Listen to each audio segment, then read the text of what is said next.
So welcome to the latest episode of MQ's podcast, Open Minds. And Craig and I are delighted today. We've got a follow-up podcast from some of the work that MQ's been involved in with a number of other partners in terms of the work that has started many years ago now, but then looking at the cognitive and neuropsychiatric effects of COVID-19. So welcome. Today we've got Professor Paul Harrison, and Paul is Professor of Psychiatry at the University of Oxford. And we've also got Max Taquet, and Max is a clinical lecturer in psychiatry, also at the University of Oxford. So welcome, Paul and Max, to the podcast. Good. Okay, so maybe before we get into the nitty-gritty, what we normally do in the podcast is we say a bit about who you are. So maybe, Paul, if I start with you, you can tell us a bit about your background, how you get interested in mental health and your sort of journey thus far in mental health research or psychiatric research. So I've been doing this for about 36 years now. It feels a long time.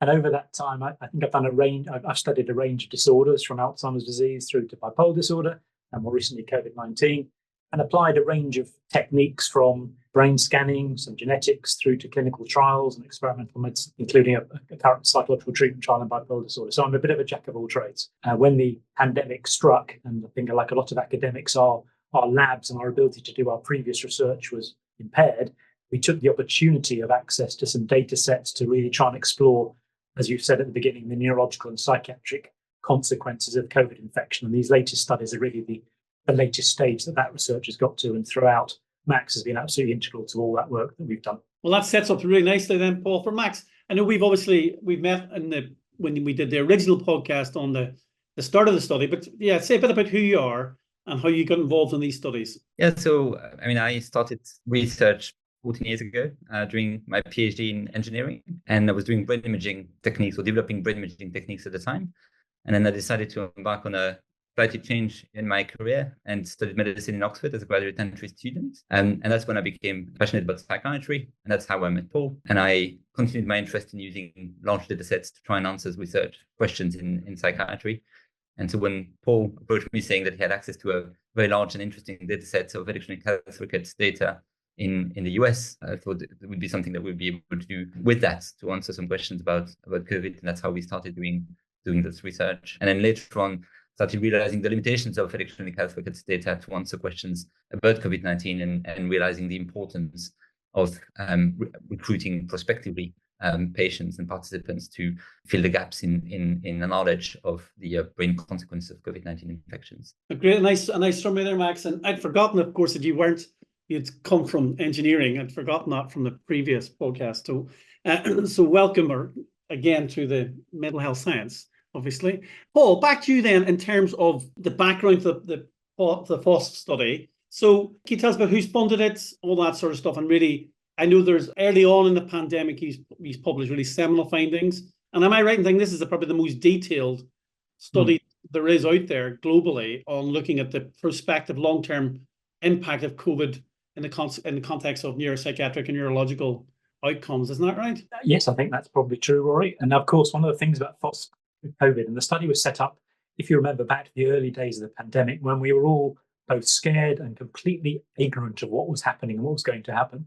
I think it's real credit to the main PHOSP investigators who were centered around some chest physicians, respiratory physicians in Leicester, who managed to set up a research study at a time when we all remember the health service was on its knees. Yeah. It's absolutely to their credit that we were then able to do this study later. It's also to their credit that they didn't forget about the brain and mental health, although they are chest physicians and they wanted to measure a wide range of things for every body system. They got involved with some colleagues of mine here in Oxford, and they enabled us to add in not a lot, but enough mental health measures and brain measures that we've been able to build upon in these latest studies, which we'll come on to in a moment. The study was funded by the UKRI and the National Institute for Health Research. So I think it was recognised as being a very important priority for the UK and the NHS health setting. So the people in the study, essentially what they had in common is they needed to go into hospital for at least a day because their acute COVID was that bad. I think it's important when we talk about the results later that does mean we're talking about people who were that ill with their COVID initially that was necessary. And this is also before the vaccine. This is before the vaccine, of course, isn't it? I was going to say, so they were both hospitalised. They were first wave. So the virus was in its, if you like, its original form then, and nobody had been vaccinated. And so those 3 points, it's worth bearing in mind. Some of the findings may well generalise across all of COVID, but I suspect other findings won't. So this is about hospitalised, first wave, unmedicated people, if you like, probably the most severely impacted population of all. And so that study was getting going in sort of early 2020 through to 2021. And they recruited, I think, about 2,000 patients altogether. And in our two studies that we're going to talk about, we've managed to study, I think, about 1,700 in the first study, Max, you'll correct me, and about 475 in the second study. So those are pretty big numbers for a study that's managed to keep in touch, follow up, recruit, consent, and follow up that many people throughout all the ups and downs of the pandemic. Yeah, no, to me, it is an incredible endeavour indeed. And so in terms of where they were recruited from, Paul, and that, so is it Leicester only or across, where was it? Essentially every health and every general hospital trust in the country was eligible. I think the patients were recruited from dozens of trusts. There were 2 or 3 that recruited many more than others. And I think Leicester and Oxford were probably the 2 biggest centres. But they went out of their way to try and be representative of the population they were recruiting. So, for example, they were aware of the kind of some of the ethnic inequalities in how COVID affected people's health. And I think they did all they could to try and make sure that traditionally underrepresented populations were included. It was a challenge, but I think they did a really good, again, in the context, they did a good job as you could have expected them to do. Yeah, and so, no, thanks, Paul. Before we move on to Max about the most recent findings, is it worth maybe just saying a bit about because he's published a paper, I think, what was it, 21 or maybe it was 2020, on the sort of the key initial findings. Do you want to tell us what you knew, what we found out about the initial impact of COVID-19? Yes. So I think the first paper was about a 5 to 6 months later snapshot. Mm-hmm. And one of the first messages was perhaps, as we now are not surprised, not everyone had recovered. Mm-hmm. And unfortunately, a subgroup of the people was really quite impaired across one or more body systems.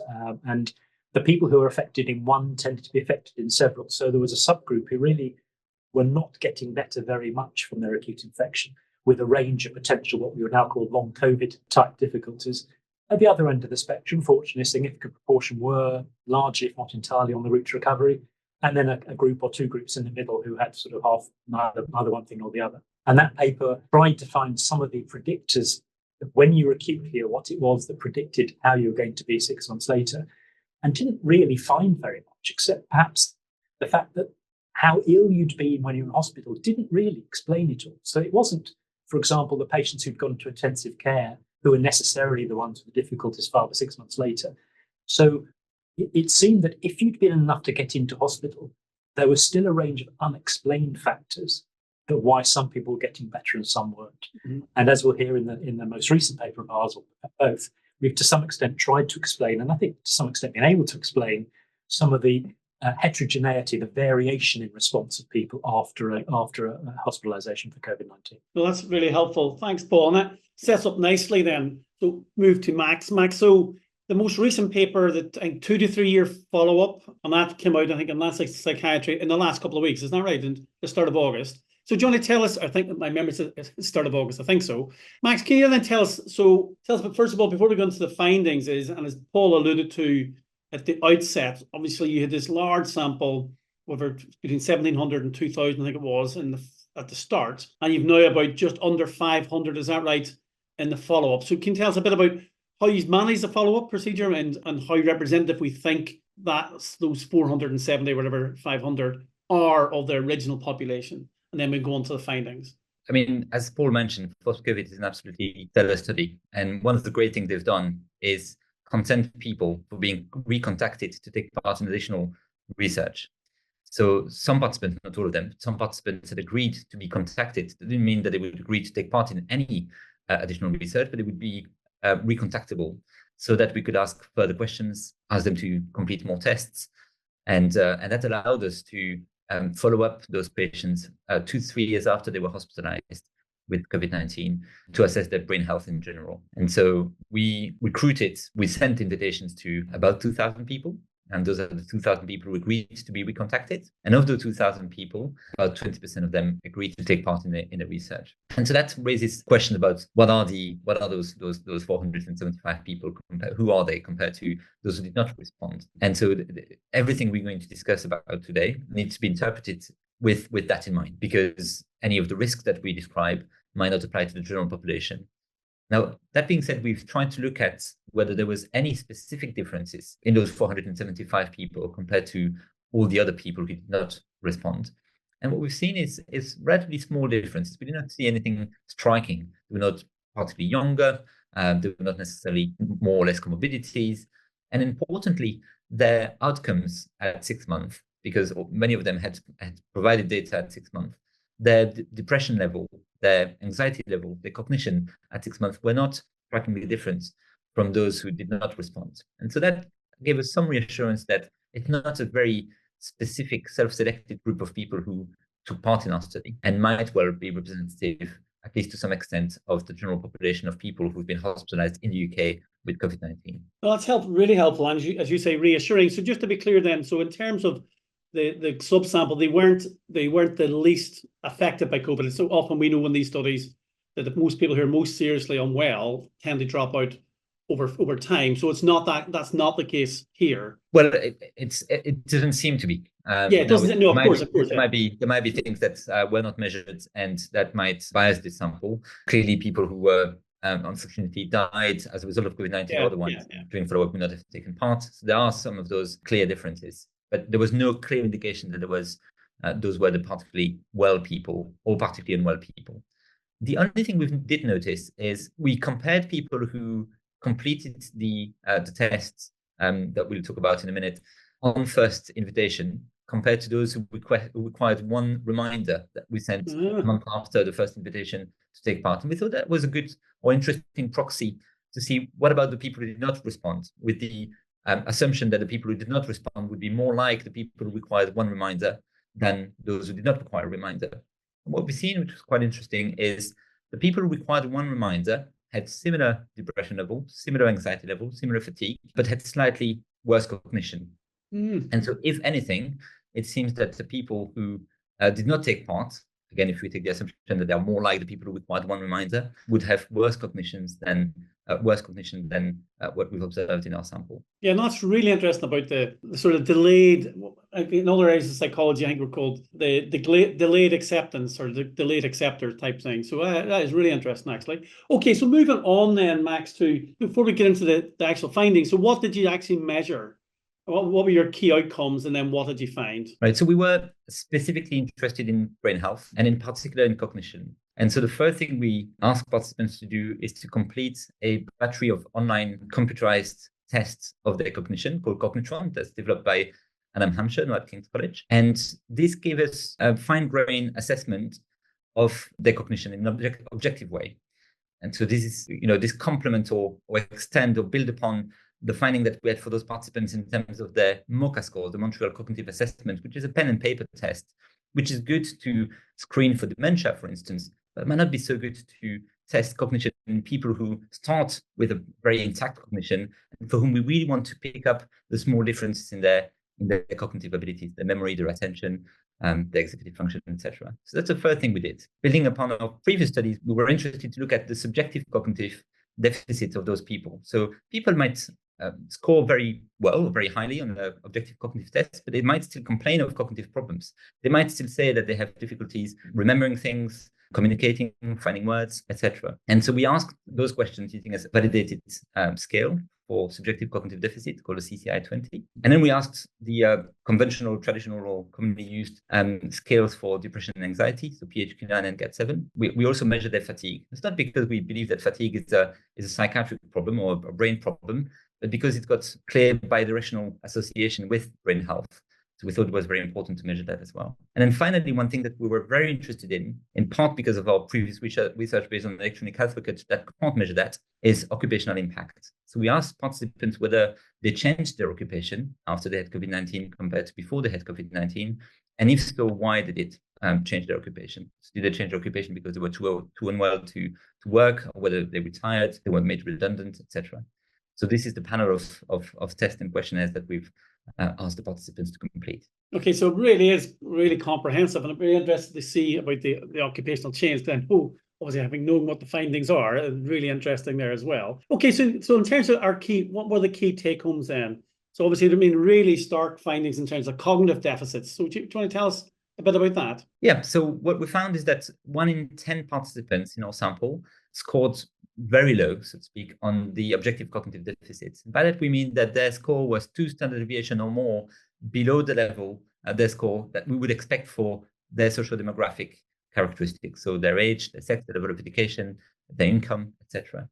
And so we were able to draw that conclusion from the large normative data set that Adam Hampshire had collected as part of the Great British Intelligence Test, the study during which the same questionnaires, the same tests were asked and completed by hundreds of thousands of people. So 2 standard deviation is significant. What we also found is that in the general population, so if in the general cohort, the mean difference compared to what would be expected for their social demographic characteristics was 0.7 standard deviation. And that corresponds, if we make the stretch to translate it into an IQ score, to about 10 IQ points below their expected level. This is a difference compared to what we would expect. This does not mean that people lost 10 IQ points. It might be, but because we did not have the same test before they had COVID-19 for these reasons, we can't say that this was a change. But their score at 2-3 years after COVID-19, 10 IQ points below what we would expect of them. So what would be the sort of, before we get into the other findings, so what's like the practical how would that translate in terms of somebody's everyday life? So it's a good question, and that's one of the reasons why we looked at occupational impact, and we can come back to that later. So 10 IQ points, if you start from a very high level, might not be as well perceived as if you start from a relatively lower level. And so it's difficult to directly translate that into actually what it means for their everyday life. And we did not have assessments of activity of daily living, so that type of things. What we did have is occupational impact, and that was quite striking. And is there any, I'm just thinking, so just trying to be devil's advocate then, so is there anything in the way the IQ tests are assessed, or the cognitive ability is assessed, that actually it's a performance issue rather than a real deficit? As with all intelligence tests, there could be some of those confounding aspects. One thing we did not report in the studies, there was a measure of reaction time. And that reaction time, we had it for people who did not have COVID-19 in the same way that we had the total score. And we didn't see striking differences. It's not that people were slower.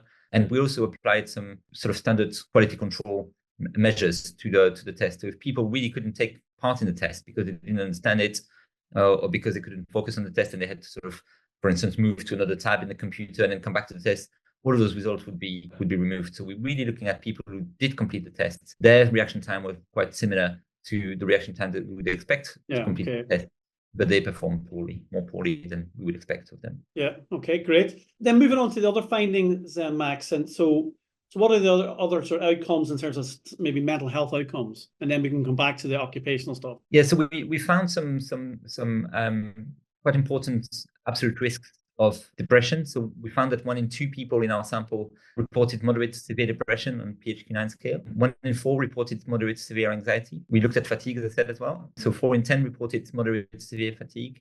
And then 4 in 10 reported subjective cognitive decline that we would qualify as moderate to severe as well.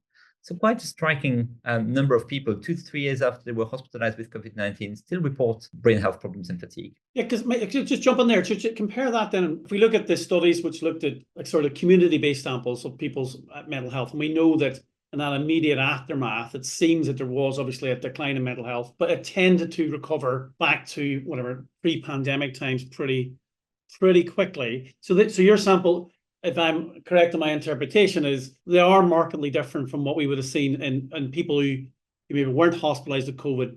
Is that right? That's right. I mean, we did not look at that in our study, but you're right. Bringing together literature, we have looked at that, have not shown these striking absolute risks or absolute cumulative incidents. Yeah, and so maybe just before we go into the occupational stuff, Paul, can I bring you back in and just maybe ask us in terms of then, what do we think the mechanisms are maybe are to potentially explain, because these are really long-term effects of over 2 to 3 years. So what's our thinking along those lines? Well, the first one just to emphasize is because this is only a study of people who've had COVID, we haven't, for example, compared them to people of similar age and demographic and perhaps general health, because we know that unfortunately in that sort of population, rates of depression and anxiety are higher than we sometimes think. So interpreting the absolute risk in terms of what has COVID done specifically versus maybe what other chronic illnesses or infections might have done, we just need to bear that in mind. Having said that, I think some of ours and other people's work shows that at least some things about COVID really are different mechanistically, probably, than some of the other potential triggers for these kinds of difficulties. And I think one of the earliest studies would suggest that small blood clots in the brain, for example, may well be part of the explanation, at least in some people. contributing to the cognitive deficits. What I'm less clear about is, if you like, the explanation for the depression and anxiety side of things. I think maybe fatigue and cognition we can sort of explain in terms of the consequences of viruses. The depression and anxiety, to me, and Max, you may well have more insights, is as mysterious after COVID in some ways as it is after other viral infections. And one, of course, starts thinking about chronic fatigue syndrome and other post-viral syndromes. So I don't think we really have a good handle on that. And I don't think really FOSP-COVID is the ideal study to explore those nuanced questions about mental health. But again, Max, you may have a different perspective on that. Well, I think one thing that we found in our study is that symptoms predict each other quite strikingly in terms of effect sizes. So knowing the symptom burden of people at 6 months was a very good predictor of how they were 2-3 years. And what that means is not just that people who were depressed at 6 months were more likely to be depressed at 2-3 years, obviously this is true, but also people who had more anxiety at 6 months were more likely to have depression at 2-3 years. And people who had anxiety at 6 months were more likely to have fatigue at 2-3 years. So they sort of predict each other in that way. Again, as I said, with effect sizes that are very striking, so you can really make predictions. And so it might well be that some of the depression and anxiety that we're seeing is a byproduct of other disease processes, much like we see it in other conditions. So people have chronic conditions like Parkinson's disease, diabetes, are more likely to develop depression. And that's perhaps due to the effect of the chronic illness itself and its impacts and the psychological impact. Yeah. And so we might be seeing some of that in our data as well. Yeah, because it's interesting, even as Paul was mentioned there, making comparisons with other populations, and because obviously what's the effect of hospitalisation itself, independent of what the virus has been. Moving on then, Max, you've alluded to the occupational finding, the change in occupation. So do you want to tell us what you found? Because again, I was surprised when I read this. Yeah, so one of the things the first thing we found is that 1 in 4 people in our sample had changed their occupation. That would mean that they had either stopped working altogether or reduced the number of hours that they were working. They were working perhaps full-time and they started working part-time, for instance. When asked why they changed their occupation, the number one reason was poor health. So this seems to be related to COVID-19 itself, and not just because they retired, for instance. So even though some people said they had retired, this was a minority compared to people who said they had poor health. But the striking thing is then we looked at which symptoms at 2 to 3 years correlated with change in occupation at 2 to 3 years. And I suppose I was expecting a constellation of symptoms. I was expecting that people who have fatigue or anxiety, depression, and cognitive deficits, and maybe some people who have several of the above would be more likely to have cognitive deficits. And that would be more likely to change their occupation. This is not what we found. What we found is that specifically the change in cognition, both the objective test, the score on the objective cognitive test, and the subjective cognitive deficits were robustly and specifically associated with occupational change. And what we think that means is, even though that's a speculation, what we think that means is that the reason why people change their occupation after COVID-19 is because they can't face the cognitive demands of their job. And it's not because of things like lack of motivation, lack of interest, lack of energy, all of which would be reflected in the PHQ-9 for depression. We did not find an association between depression scale and change in occupation. And so did you happen to do any qualitative research on a subsample to try and explore some of those hypotheses? No, we didn't. So that's okay. It's a pity. And is there any opportunity to do so? Because it'd be interesting really to explore from the individual's point of view why they changed occupation. Yeah, but I think there would be a possibility to do that within FOSP. Again, that would require doing a new prospective study built upon the FOSP cohort. But as we said, the FOSP cohort study is designed to be able to do just that. And I'm sure that other cohorts would be able to do that just as well. Just add to that, and I should have said at the beginning, the FOSP investigators were very keen not to overburden participants. And they've had a very active and appropriate PPI involvement in designing and following up the study. Yeah. So in every study, they're very minded between people like us wish to measure everything and everybody, both quantitative and qualitative, and the need to ensure that participants aren't burdened. So I think like everything else, if one has an idea for what to do in the FOSP cohort, one goes to the central trial committee and one can make the case, and then the participants have a say in that as well. So, but I think as Max said, you could certainly do that in this population.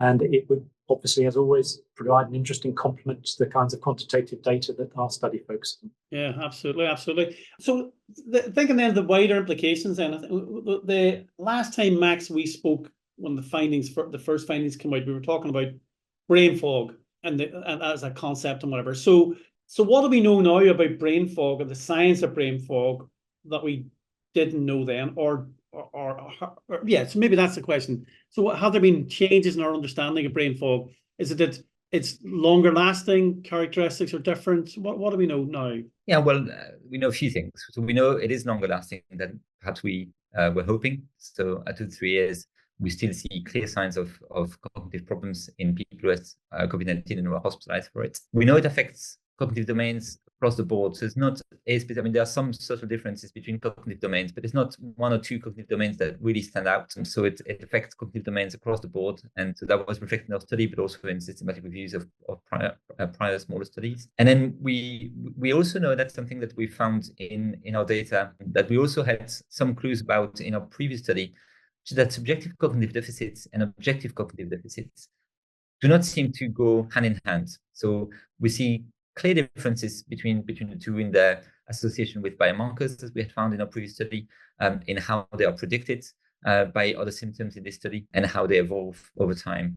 And so it seems that perhaps those are driven by different mechanisms and might be benefit from different treatment strategies. Yeah, I mean it's a wider question to the extent to which objective and subjective measures are tapping similar or different constructs. We could probably have a whole podcast on that itself. Thinking back then to the sort of wider implications then, can we say, so what we know now from your great work, so if there's a pandemic again in the morning, what are the recommendations based on your research you would give the government about what they should or shouldn't do if, God forbid, there's another pandemic? Well, it's obviously tempting to get into party politics, but leaving that to one side, I think we need to remember that we were sort of misled with the COVID pandemic because we'd only thought about flu pandemics. And at least some of the mistakes that were made, I think, can be fairly attributed to that assumption. So I think my first thing is we would have to have a completely open mind when the next apparent pandemic hits us as to what's causing it, what to do about it. So that's the first thing. Don't assume it's going to be like COVID any more than COVID was like flu. I think, again, going back to wearing my academic hat, I think seizing the opportunity early to do ethical but incisive research is an opportunity we just can't miss. If the PHOSP-COVID study hadn't been set up when it was, we wouldn't know any of these things, and we would still be wondering about what COVID was really like before it gets sort of coloured by vaccines and re-exposures and viral drifts and all those things, which are great for the population, but they make it difficult if you really want to understand what the illness is and what it might be doing to our body systems. So have an open mind, but be ready, amongst other things, to do the appropriate research for what appears to be emerging. Mm-hmm. Yeah. Complete transparency, I guess that's saying. We could have done better on that on this pandemic. Yeah, no, I think the great suggestions, Paul. Max, anything to add to your end that the recommendations to government? No, I would agree with what Paul said. I think the understanding that an infection that affects one body system might have effect on other body system, and not forgetting the brain is probably one of the key findings from our studies, and something I would advocate for strongly. Yeah, I think, and I suppose as somebody who was involved with Emily Holmes and many other colleagues at that early phase and putting together the mental health priorities, COVID-19 priorities for mental health science, I mean, so odd to think back to that time of how we just had no idea what was going to happen, but really pleased to be involved in that work in which we did try to prioritize, not to forget the brain and mind and mental health outcomes. In terms of wider research, so thinking about, we've now got the vaccine, we now have different variants of COVID, and I know this is not fair a question in some senses because it's not your study, but have we any, or do we know in the wider literature whether the impact of the different variants of COVID-19 now or COVID, it's probably no longer COVID-19, obviously, but the different variants of the virus have differential neuropsychiatric effects. Do we know that or not? Well, we looked at that in electronic health record data up until Omicron, so not the latest variants. And we found is that the effect on different body systems is quite clear. So we looked at across body system, not just at the effect on the brain, but with a focus on the brain as well. And we found that there was quite a lot of differences in terms of things like the risk of being admitted to ICU, as people knew, the risk of blood clots. There was no real difference in the purely psychiatric outcomes, such as depression and anxiety disorders. So the risk of having depression or anxiety after COVID-19 is about the same whether people were infected with Omicron or the Delta variant, for instance. For cognitive deficits, it's a bit different. There was some clues of a difference with less risk after Omicron compared to the previous variants. Okay. But that was the exception compared to the other brain outcomes. Great. Oh, I didn't know you knew the answer to that, Max. So thanks. That's a really clear answer. Okay, so then what we try and do, a couple of questions before we bring it to a close. But before I do that, I have a couple of wider questions. But is there anything about the specific study that I haven't asked that you want to tell us about? Well, one thing that we did find is that, and that was also surprising, is that when we looked at people who had reported the same symptoms using the same scales at 6 months, 12 months, and 2 to 3 years, we found that overall the symptoms were worsening rather than improving.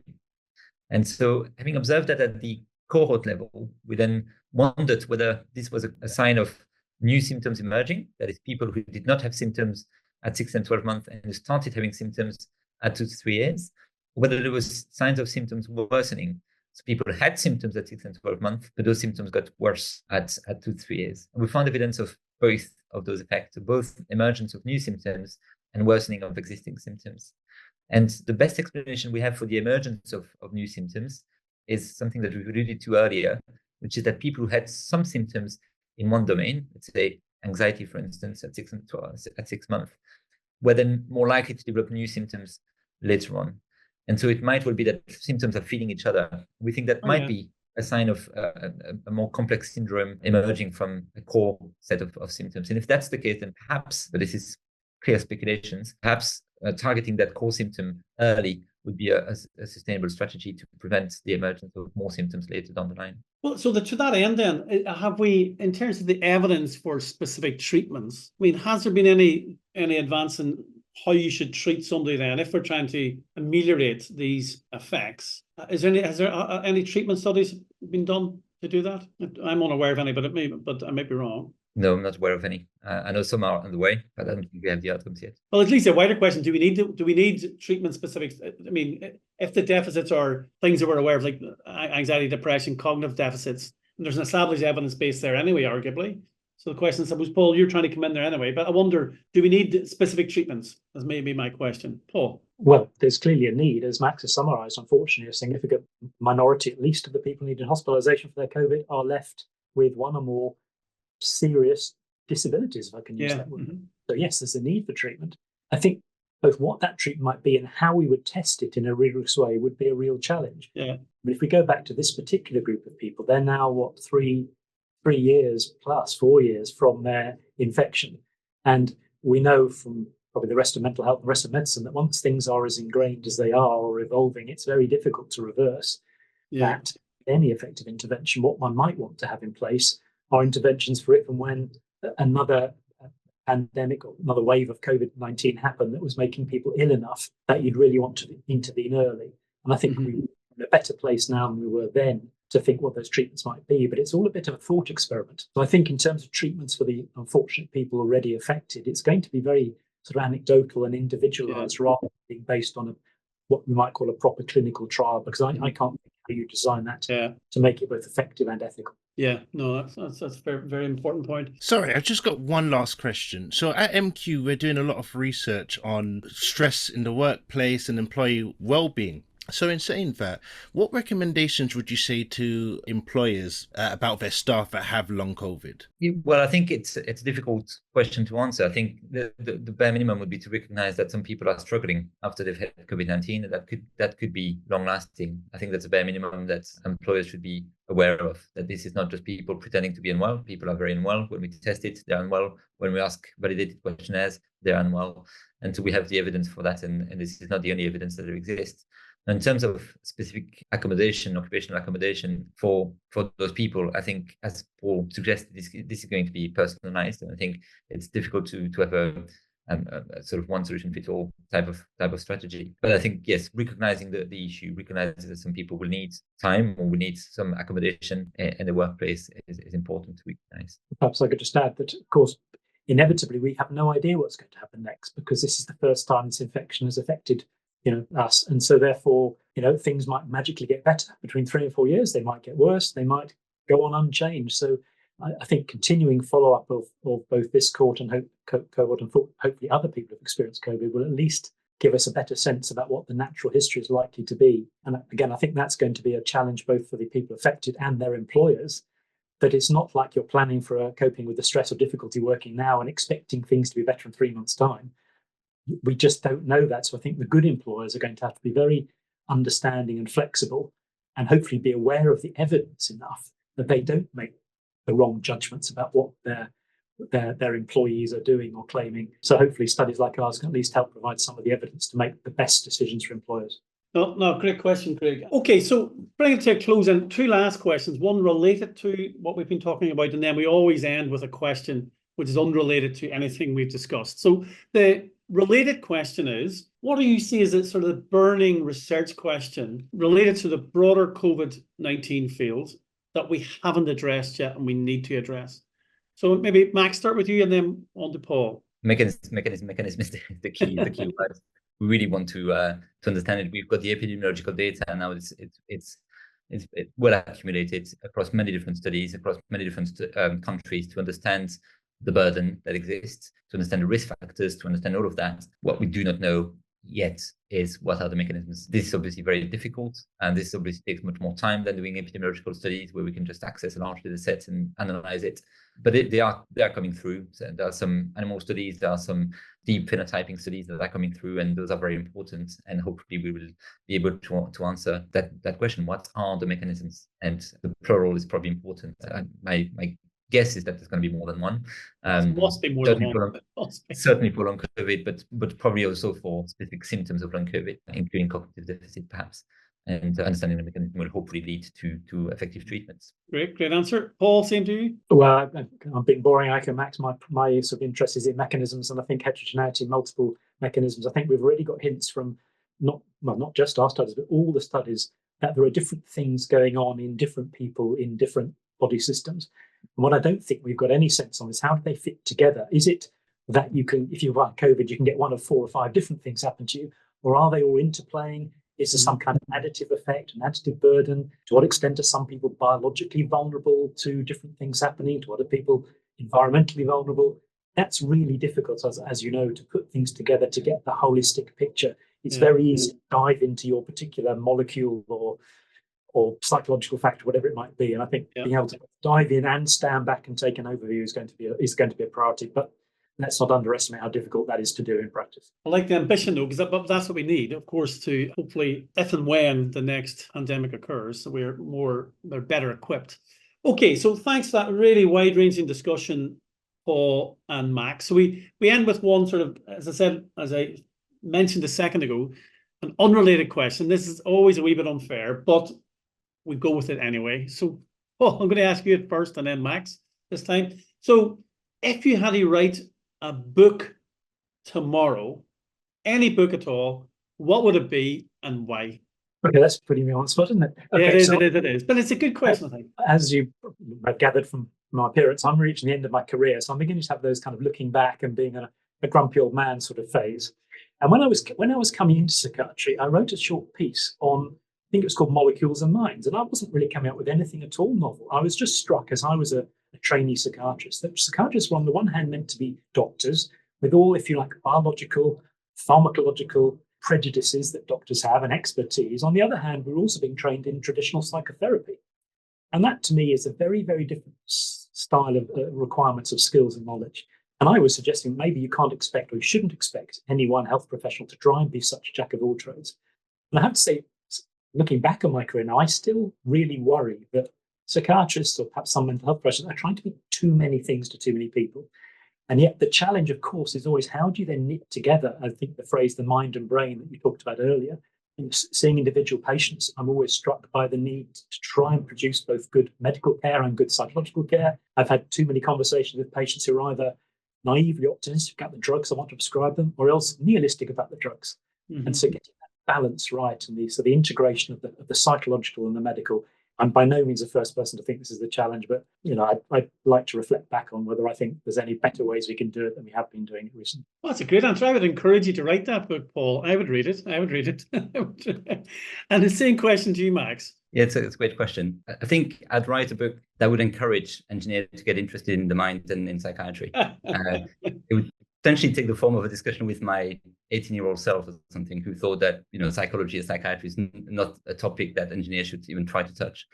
because this is subjective, this is messy, this is etc. And actually, it's probably one of the most fascinating fields in medicine if you're an engineer to get into, because there's a lot of mathematical tools that you can use. There's a lot of data, there's a lot of complexity, and I think it's a fascinating field for engineers to work into. And I think the purpose of that book would be to encourage engineers to get into psychiatry, but also to make people who are like engineers or engineer-like-minded, to understand mental illness and to understand that these are true illnesses. They can be understood in the same terms as diseases, and the fact that there are social and psychological factors is no different from the rest of medicine. And explaining that in terms that engineers would understand. By engineers, I mean all people who are, working in the sort of math, physics, computer science, engineers field would understand. I think that would be a nice book to write. But at least my 18-year-old self would have benefited from reading it. And lots of 18-year-old selves and others would benefit from such a book, Max. But I think it also speaks to the idea of, we live in the era of team science, and it's recognizing it's about competencies. It's not about disciplines in that sense. It's bringing those all together, so we've got the skills and tools to address the right question now, not tomorrow or the day after. But they are two great suggestions. So thanks for indulging me with the answer to that question. And also on behalf of Craig and I, huge thanks for telling us about the latest findings from the study. And I just, one last thing is, I understand then by what you said, I think Paul earlier, or one of you said, so there's going to be the continued follow-up is on the cards of this cohort. Is that right? That's something that obviously the main PHOSP study based in Leicester will make that determination. I think that's the intention. I don't currently know, for example, how long the existing ethics to recontact people goes on for, but I'm sure they'll be hoping to go beyond I think ours is the most recent iteration of the data, 3 years. I imagine there are other similar 3-year follow-ups going on with other, if you like, body systems and consequences. And we would certainly be keen to carry on beyond that if we're still able to do so. Great. Well, thanks a million for that. And again, huge thanks for taking the time to share your insights with us today. And the paper obviously is available online at Lancet Psychiatry and elsewhere, no doubt. So huge thanks and have a great day.